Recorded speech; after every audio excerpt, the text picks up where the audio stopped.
আমরা এই মুহূর্তে দাঁড়িয়ে আছি হবিগঞ্জ সদর উপজেলার এরালিয়া জামিয়া মসজিদ। যে এই অঞ্চলে যখন মসজিদ ছিল না প্রাচীন আমলে, তখন এই মসজিদটি প্রতিষ্ঠিত হয়। আনুমানিক এই মসজিদের ধারণা প্রায় 500 বছর পূর্বে এই মসজিদটি নির্মাণ করা হয়েছিল বলে স্থানীয়রা জানিয়েছেন।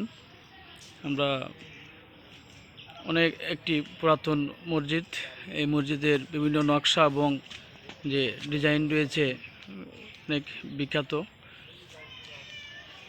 আমরা এই মুহূর্তে কথা বলবো এই এলাকার একজন স্থানীয় মুরব্বী।